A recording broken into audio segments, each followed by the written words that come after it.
conceive. Tagal ng ating techno. Tulog pa yata. Okay, so sige, pray muna tayo. Pasalamatan natin yung Lord sa hapong ito. Panginoon, maraming salamat, Father, sa oras na ito. Salamat sa kabutihan mo na dinala mo yung mga anak mo na naririto ngayon. Thank you, Lord. Hayaan mo, Panginoon, i-anoint mo yung salita na ito, Father God. Magkaroon kami ng kaunawaan, Lord, at revelation, Panginoon, sa salita, Panginoon, na ibibigay mo sa amin ngayon. Thank you, Lord, in Jesus' name. Amen. So, ang title natin ngayon sa lesson number, anong lesson na tayo? Sibin. Yan. So, ano yung title natin? Nagbasa ba kayo ng libro? Ayan. So, ano nga ulit? 1, 2, 3, go. Yan. The Bible will transform your life. Sabi sa Psalms 23 verse 5, you prepare a table before in the presence of my enemies. So, ano po yung nakikita nyo dito sa oras na ito? Bawalin naman yung milk kay Caris to eh. Ay kay Pastor Rusty. Okay. So, ano ba yung nakikita nyo dito?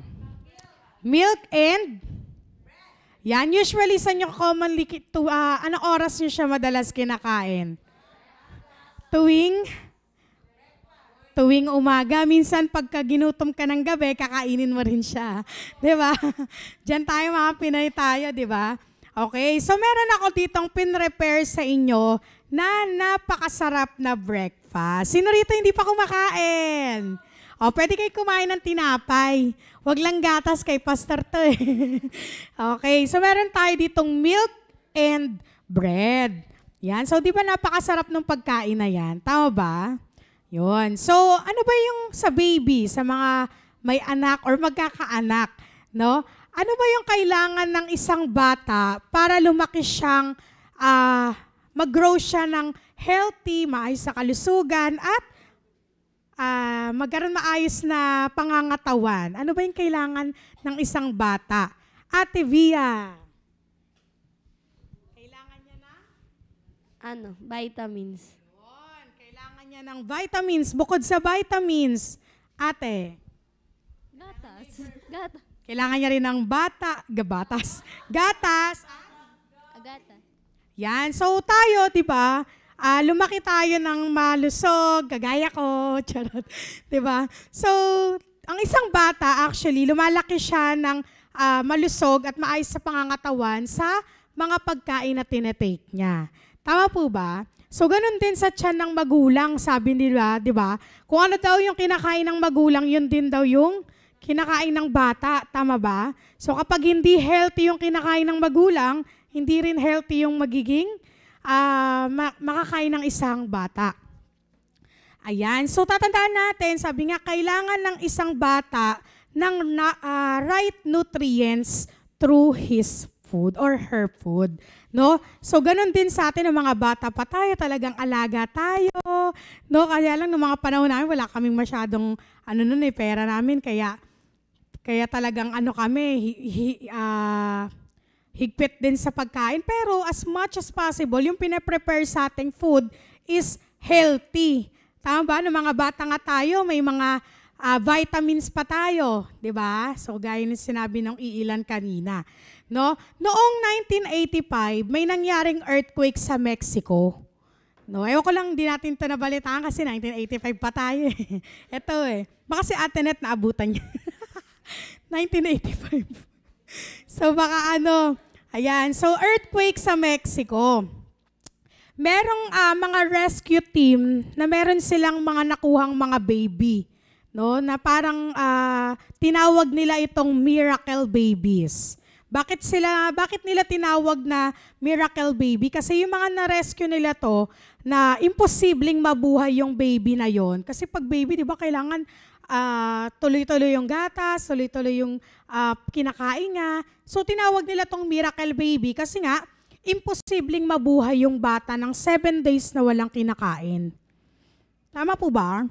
So kayo, ano bang feeling na kumakain kayo, ay hindi kayo kumakain, di ba? Hinang-hina yung katawan, tama ba? Anong feeling pag di ka nakakain ng sa isang araw, ate? Masakit po yung ulo. Yes, mainit ang ulo mo, no? Makita mo palang mukha niya, gusto mo na sapakin. Mas ka nga sarap ko. Di ba? So, ganun din sa buhay natin, di ba? So, in the same way, in spiritual world, hindi natin kaya ang bawat araw without receiving our spiritual food. Amen po ba? Yan. So, mahalaga na meron tayo talagang personal time sa Panginoon, lalo na sa word ng Panginoon. So, ngayon, sa araw na ito, no, we are going to enjoy a delicious breakfast that includes the following menu. No? So, tingnan natin kung ano yung mga niredy kong delicious breakfast para sa inyo. Kaya hindi na breakfast kasi hapon na, no? Merienda na lang. Okay. So, number 1, meron tayong fresh milk. So, yung nakikita nyo fresh milk, saan ba nanggaling yan? Sa baka. Kala ko sa ano eh. Kau ba yun? Sabi ko, ikaw ba yun? Okay, so fresh milk, ito ay galing sa baka sa mga farm. Tama ba? Yan. So sige, basahin nga natin yung 1 Peter 2 verse 2. Okay, sige, sabay-sabay tayo. 1, 2, 3, go.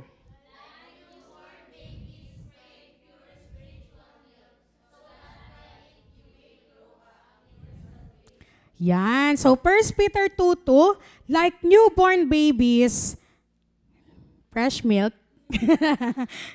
Okay, so like newborn babies crave pure spiritual milk so that by it you may grow up in your salvation. So galing sa farm yung milk na yan, tama? Pero mahalagang kapag tayo daw umiinom ng gatas, mahalaga na tinitingnan natin yung characteristics ng gatas. Tama ba? Ano ba yung mga isa sa mga characteristics ng gatas? Di ba yung iba-iba yan? May nasa lata, merong nasa, mga low fat, mga pampasexy, non-fat. Okay, so ano ba yung characteristics ng isang gatas? Madali siyang mapanis. That's correct. Di ba kaya nga may mga gatas na nakalagay sa lata? No? Kasi mabilis sila makontaminate. Okay? So yung mga gatas na yan, mabilis silang makontaminate. Same way daw, gaya ng sinabi sa verse, sabi rito, new believer can easily contaminate din. No? So yung mga bagong mananampalataya, mabilis din silang makontaminate.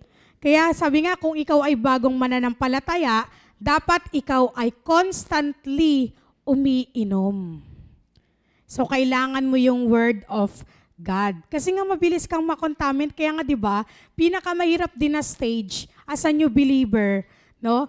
Kung sabi nga, na-experience ko before, ako lang kung kayo ganun din, no? Nung bagong mananampalataya ka pa lang, mas maraming, parang mas maraming problema. Parang mas maraming mga tukso. Tama ba?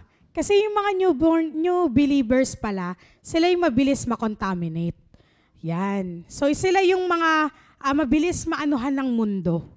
Yan. Kaya naman, dapat daw, mahalaga, umiinom tayo sa right fountain.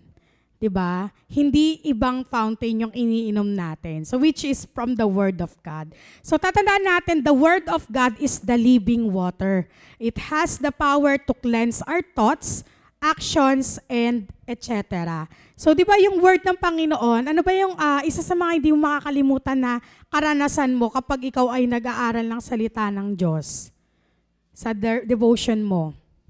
Ano tanong?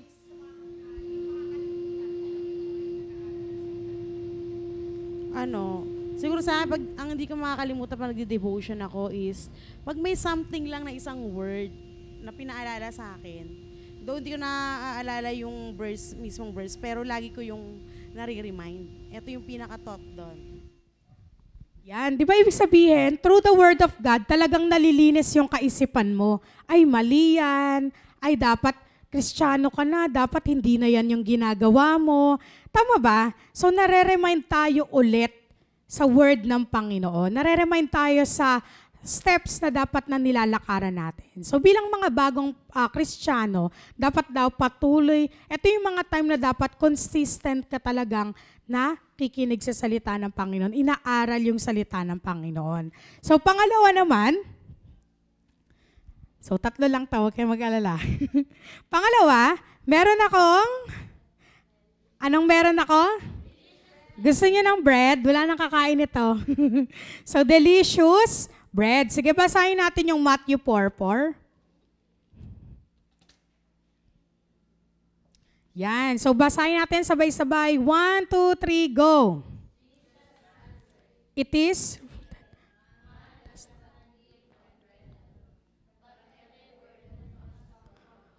Yun. So, favorite yan ni Kuya Jassy, Matthew 4:4 daw. Di ba? So, sabi, Jesus answered, "It is written, man does not live on bread alone, but on every word that comes from the mouth of God." Ano bang ibig sabihin ng verse na yan, Ate Yvette?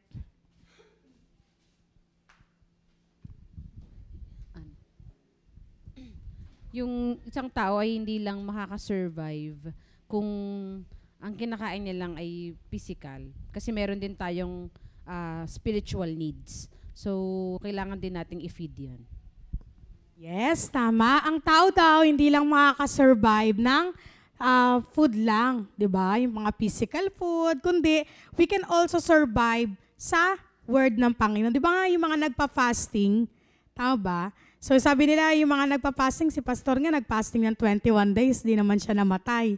Tama ba? So nag-pray siya, di ba? So, ibig sabihin, ano ba ibig sabihin ng bread sa Bible?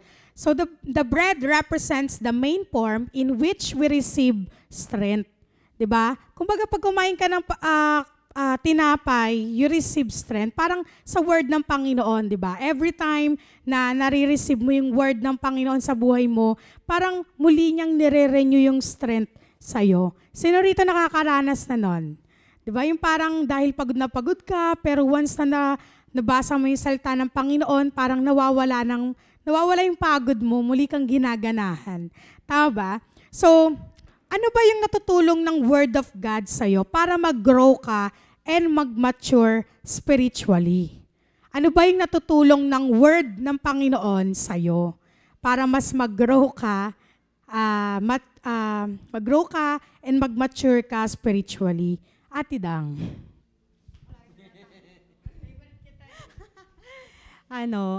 Yung word, yung silving conviction mo na parang sa lahat ng gagawin mo, parang bago ka mag-decide or parang lagi kang na magkaroon ka ng fear sa Panginoon, na parang hindi ka mag-give up, para magtiwala ka, yun yung mag-remind sa'yo. Tama. So, ibig sabihin, ang word ng Panginoon, it is our security. Amen po ba? Diba? So, siya yung nagbibigay sa'yo ng kalakasan, ng strength, para kahit na ang binabato sa'yo ng mundo, nakakapagod yung kasama mo, nakakapagod yung mukha ng nanay mo, paulit-ulit sa'yo, mga ganon, diba? Pero, the Bible tells us na talagang, anak, ito ang gagawin mo, honor your parents, diba? It reminds us, and by that, talagang magmamature ka spiritually. No, hindi mo naman magagawa siya kapag binasa mo lang at hindi mo ginawa. So, dapat ginagawa mo pa rin siya. Diba? So, sabi nga, ang mga Kristiyano na naglulong, na mag-grow at mag-mature, ay dapat na mag-study ng Word of God.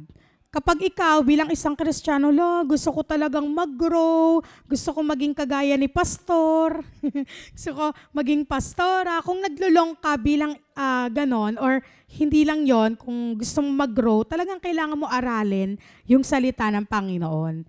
'Di ba? Hindi lang aaralin, kundi papamuhay mo siya.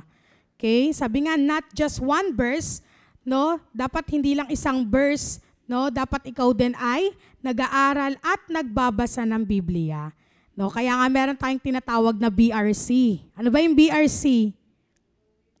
Ano daw? Bible Reading Calendar. So sabi daw, maging discipline tayo of having a reading plan. 'Di ba? So mas okay, mas effective kasi yung pagbabasa ng hindi ka nagja-jump sa mga verses. Tama ba? Kasi mas maiintindi. Dati ganun ako mag-devotion eh. Ang devotion ko dati, Matthew, isang verse. So sige, sa susunod na naman na chapter, Matthew 26 naman ako. Di ba? So mas effective kapag nagbabasa ka at nagde-devotion ka ng tuloy-tuloy na pagbabasa. Kasi sabi nga ni Pastor, minsan may mga thoughts doon na iba naman sa pinakakwento niya. No? So dapat daw tuloy-tuloy yung pagbabasa. Yan. So, be disciplined of having reading plan and rather than jumping through verse every day. So, pangatlo, yan, a nutritious cereal. Sige, basahin natin yung Hebrews 5:12. In fact, though by this time you ought to be the teachers, you need someone to teach you the elementary truths of God's Word all over again. You need milk, not solid food. Ano ibig sabihin ng Bible verse na yan? Tungkol saan sinasabi yan? Patungkol kanino?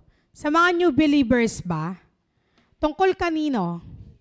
Sa mga new believers lang ba yan? You need milk, not solid food. So sa sabi, kailangan natin ng mga taong magtuturo sa atin. No? So unang-una, sabi nga, ang nutritious cereal, this represents solid food. Kung bago kang Kristiyano, ano yung kailangan mo? Milk lang. Ibig sabihin, mga soft food, di ba parang baby. Di mo kailangan ng revelation agad ako para alam ko na agad. Di ba? Di ba, new believer ka, binasa mo agad revelation. Hindi yun gano'n, no? O kaya naman, kailangan, ito na aralin ko, mag-theology na ako agad. Tama ba? So, sabihin, no? Sa mga bagong Kristiyano, ang milk lang ang kailangan mo. Pero pag ikaw ay matagal ng Kristiyano, you need solid food. Tama po ba? Ayan, so nutritious cereal na tinutukoy natin dyan, this represents solid food. So yung writer ng Hebrew, alam nyo ba, ina-encourage nila yung mga believers, no? Yung writer ng Hebrew, sino ba yung writer ng Hebrew? Si Paul ba? Epistle ni Paul? Nakalimutan ko eh. Alam ko hindi siya kabilang sa epistle eh. Sa 21 epistle ni Paul, di yata siya kabilang sa 21 epistles. I think. Pastor, tama po ba? Okay, so, yung writer daw ng Hebrew, ina-encourage niya yung mga believers. Bakit? Kasi yung mga believers, nung panahon sa Hebrew, sila yung mga matatagal ng Kristiyano. No? Sila yung mga matatagal ng Kristiyano na matagal na sila sa simbahan, pero wala silang tamang pundasyon or kaalaman sa scripture. Kaya tinan nyo, no, yung sa Hebrew, nakalagay doon yung faith. Tama ba? Di ba? Parang puro more on, bakit ganun? Parang more on pang ano pa rin siya, new believers. No, nakalagay doon kung ano ibig sabihin ng faith, ano yung dapat nalakaran mo. Sabi din doon, yung sa baluti, di ba? Ephesians pala yun. Ephesians 6. So, more about faith. Kasi nga ina-encourage ng writer ng Hebrew yung mga dapat gawin. Di ba? Kasi nga matatagal na silang mga Kristiyano pero wala silang tamang pundasyon o kaalaman sa scripture. Kaya ang naging consequence, kapag ka ganon, Kristiyano ka lang, upuers ka lang, di ba? Pa-join-join lang, sabi ni sino nga yan? Pastora Jer, kaya join na lang ako. 'Di ba? Yung pa-join ka na lang, 'di ba? So, as a consequence, they became stagnant. No, yung mga Hebrews naging stagnant sila. Siguro ang kinakain nila is yung tinatawag na stale cereal. Ano ba yung stale sa English? Yung hindi na fresh, stale, stale. S-T-A-L-E. Siguro yung mga kinain nila talagang stale cereal. So wag tayo kakain ng mga stale cereal. Yung hindi na fresh na food. Diba? So, as a Christian, we must be hungry for the Word of God. No? So, kapag daw ang attitude mo ay you became stagnant, parang hindi ka na nag-grow, hindi ka na nagmamature Christian, diba? Dapat you need the Holy Spirit. no? Bakit? Kasi ang Holy Spirit mag-o-open ang mind mo and mauunawaan mo yung word ng Panginoon sa buhay mo. Amen po ba? So ano nga ulit yung tatlo? Fresh milk, delicious bread, and nutritious cereal. So yung fresh milk is for new believers, di ba? So we need delicious food, delicious bread na everyday maging strength natin yung word ng Panginoon. Magkaroon tayo ng habit na pagre-read and pag-study ng word of God. And nutritious cereal, this represents solid food. So yun lamang po. Punta naman tayo sa ating great. Ako pa rin yun. Sabi ko sa inyo, gamit na gamit tayo for today's video. Okay, so ngayon, ang gagawin